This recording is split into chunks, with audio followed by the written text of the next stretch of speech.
Hey, it's been a while since I've done a vlog, and I've actually been thinking about this one for a little while, and just hadn't gotten to it. And then the way my morning went, it's the right time for this vlog to come around. Um, I've been taking horseback riding lessons for about 3 months. So this is like, I don't know, a little bit under 30 lessons thus far. And just started with like kind of increasing. So for the past month, I had been doing 2 a week, and I've just increased to 3 a week. What's really amazing about it is that I see a lot of connections between horse riding and Muay Thai, like a lot.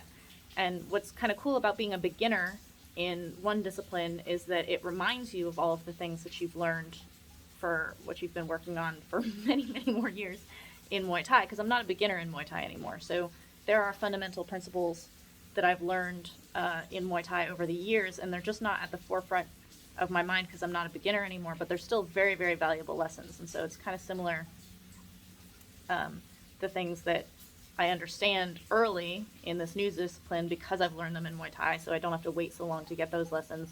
I can apply them from Muay Thai, but then I can also take these lessons that I know from Muay Thai and have forgotten about because I'm not a beginner anymore and reapply them to Muay Thai, which is really, really enlightening and helpful.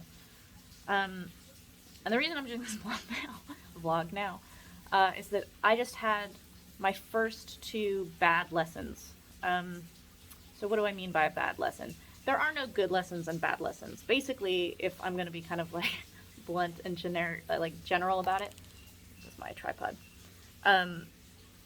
A good lesson is when everything kind of goes well and everything's working for you, and you take this as a universal truth about yourself. That's a good lesson. And a bad lesson is when things aren't really working for you and things are more difficult and you're really kind of struggling, and you sulk about it. Those are basically the differences between a good lesson and a bad lesson. I'd had really, really good lessons the whole time, and I just had my first 2 bad lessons, in the sense of like things were just...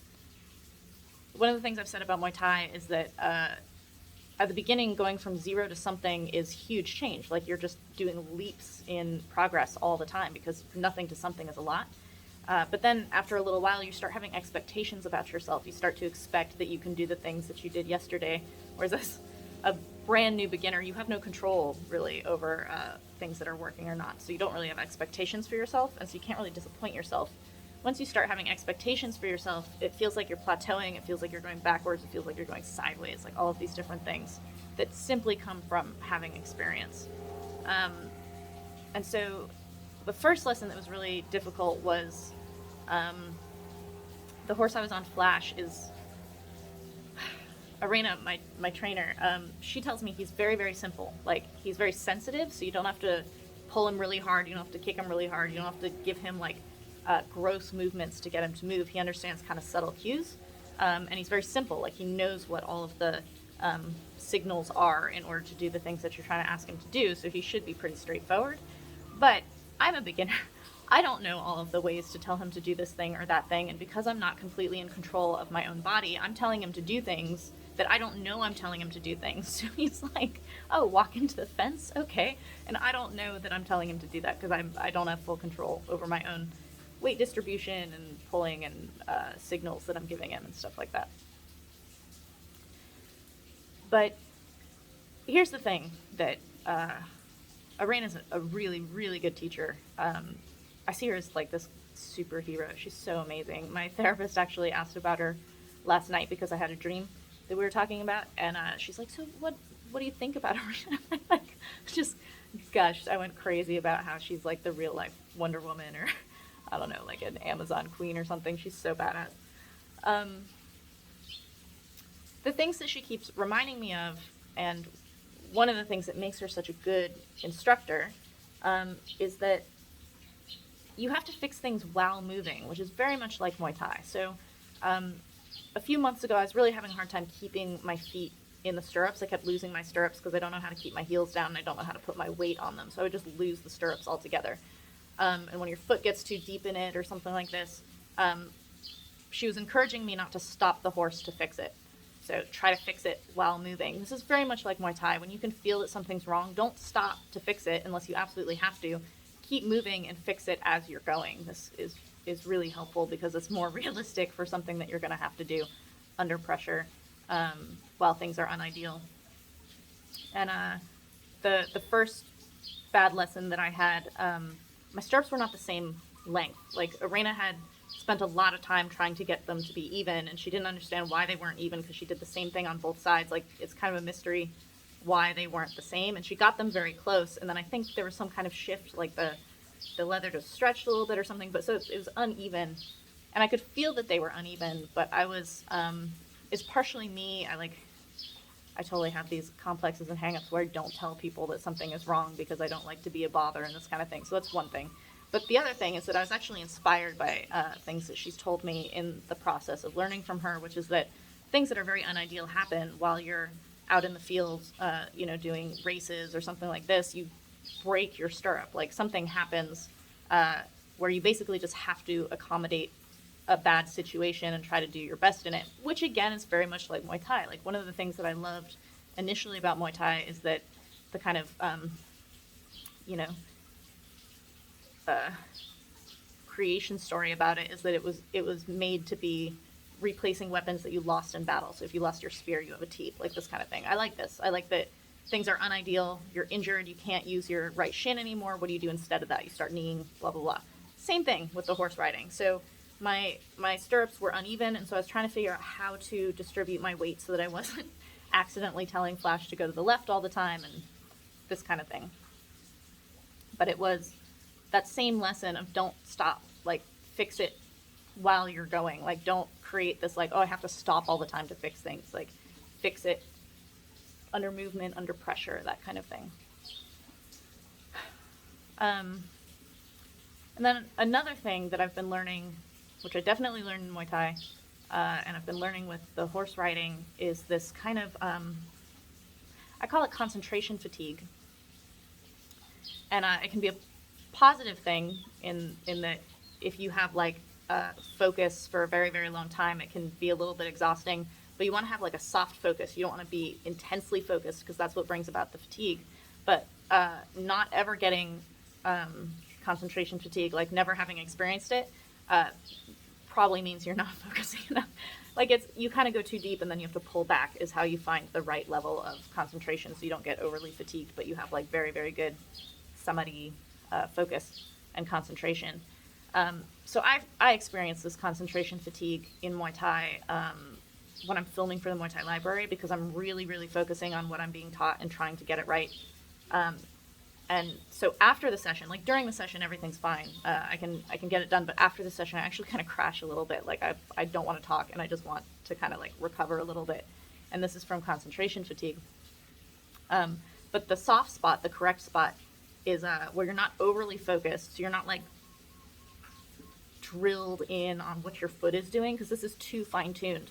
You want to be like, okay, I know that my foot is not where it's supposed to be, but you have this soft focus where you're like, that will correct itself as I keep moving. It totally links into this other concept of fix things as you move. If you stop all the time, this will create this concentration fatigue where you're just kind of, like, grinding on one thing.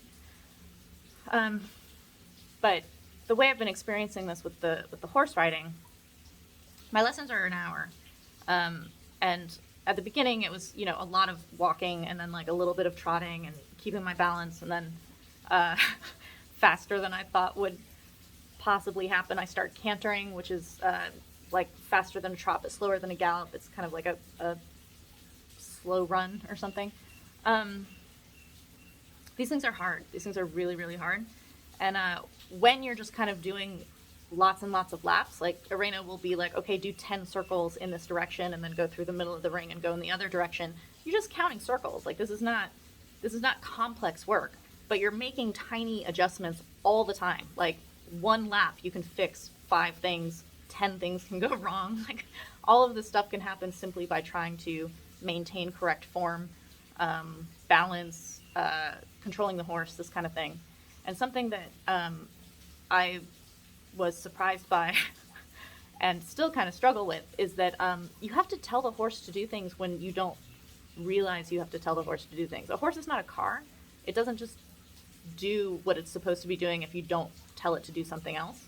And then it has good days and bad days the same way you do, and it also does things that it checks you.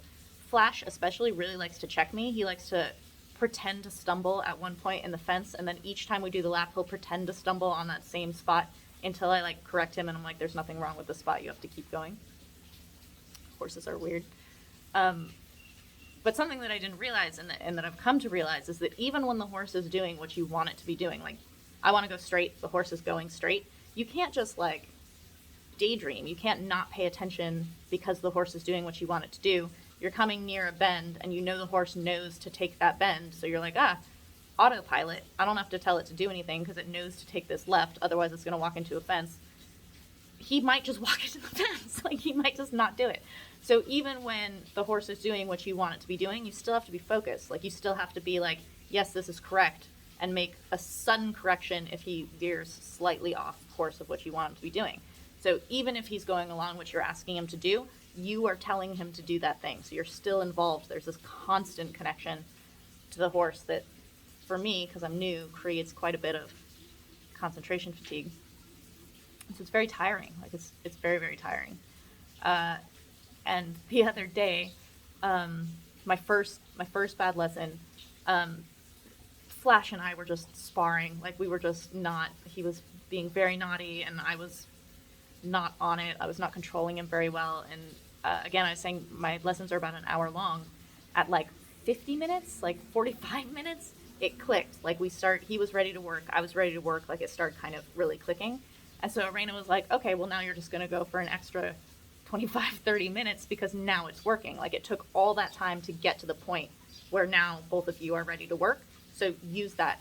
Like now that you're in the right spot, now you're going to go longer to correct it or to sit in it. This is really important. This is something that I've talked about a few times, but like fleetingly about clinch. You have to do maybe like 30 minutes of clinch to get 2 minutes of like real hard, good work. It's when you're super fatigued. It's when you're stressed. It's when you're scared. It's when you're actually making decisions under pressure, not out of the pressure. You're not frantically doing things. You're so tired that you're basically able to kind of access choices or feelings that you're not thinking, what should I do? You're actually just intuitively moving. And that might be 2 minutes out of like a 45-minute clinch session, which is why you have to go really, really long. If you have 10 minutes of clinch, 15 minutes of clinch at the end of training, it's going to be a really long time before you get those really like deep moments of change. So the other day I was sparring with Yod Kumpan, and I was inspired by Arena making me do this extra 30 minutes where she actually left the arena and left me alone with Flash, which is totally like when the teacher leaves the classroom of kids. I was just like, anything goes. Flash is good when she's around, more or less, because he's, responding to her. When she takes off and I have to be the one completely in charge of him, it's like a whole different thing. And Arena knows this, so that's why she left me alone with him when we had just started to click. She's like, let's just make this a little harder. Let's put a weight vest on that. But I was sparring with Yod Kumpan, and we do the same 10, 12 rounds all the time. Like, this is just the way it goes. And I was inspired by her making me do this extra time because I was sucking in sparring. It was really bad. It was a bad day. And I got tired enough, and it really just started to click a little bit in the last 2 rounds of our entire session. And so I was like, sorry, Yod Kumpan, we have to go an extra 4 or 5 rounds because now it's starting to work for me. I was being very selfish about it. It was not like things are clicking for him. Things were clicking for me. And so I was making him go a little bit longer. But I was inspired from this lesson that I got reminded of from Arena. Like I've said many times that it's under fatigue, under duress, under all of these things, when you finally get into this little bit of a zone, sustain that zone. If you have the time, if you have a partner, if you have someone, like if you don't have to run somewhere and you're on the bag and things like start to click for you, see if you can just stay longer in that moment because it's finally come to you. Try to maintain it. It's really important. That's when you get a lot of growth. That's when you get a lot of realizations and lessons that will change you. Like they just change your Muay. You something clicks and you understand it and you're like, I feel that. I suddenly feel how that's supposed to be. And then you can use that as a reference point for knowing what it feels like forever. I know from Chai Sasakun about how important feeling is to be instructive, about being self-corrective. When you're a beginner, you don't know what something's supposed to feel like. You don't actually really know what's right and what's wrong. So you have to have this teacher telling you that's correct, that's wrong, kind of like steering you towards this. The next level of that is you know what's right, and you can kind of catch all the things that are wrong, but there's a lot of wrong, and you just kind of like try to get to that right kind of thing. Like you have this very gross image of what's right, but still you don't really know what it feels like. After that, you kind of know what right feels like. And so you can start to self-correct. You don't need a teacher anymore telling you this is right, that's wrong. You feel what's right and what's wrong. And then unfortunately, the next level after that is that you start like micro-picking what's right and what's wrong. You're right, and then you find what's wrong within it. And it just gets like super, super minute.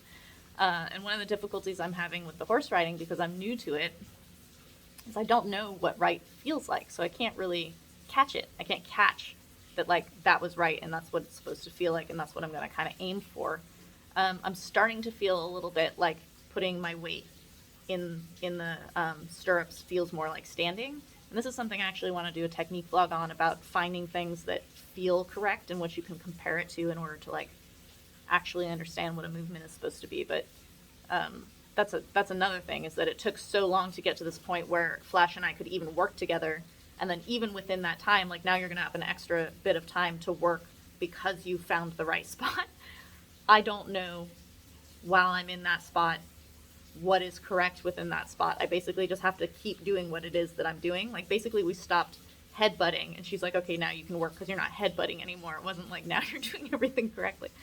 And this is the same thing with Muay Thai. Like you might get one thing, like suddenly your kick is faster, like suddenly you're standing in closer, which you've been trying to do for a really long time, and now you're finally staying in, which is a very hard thing. In a fight, getting in is the hard part. In training, maintaining staying in is the hard part. You're going to spend a lot of time trying to learn how to stay in, and that will translate itself into the fight. And then in a fight, the really hard part is getting in. So that's my vlog. That's my vlog about my realizations and struggles that are coming from my horse riding and how it applies to Muay Thai. And I hope you guys enjoyed this. Bun, my rabbit, is very upset that I haven't let him inside because I'm talking to you guys. So thank you for listening, and I'll talk to you guys later.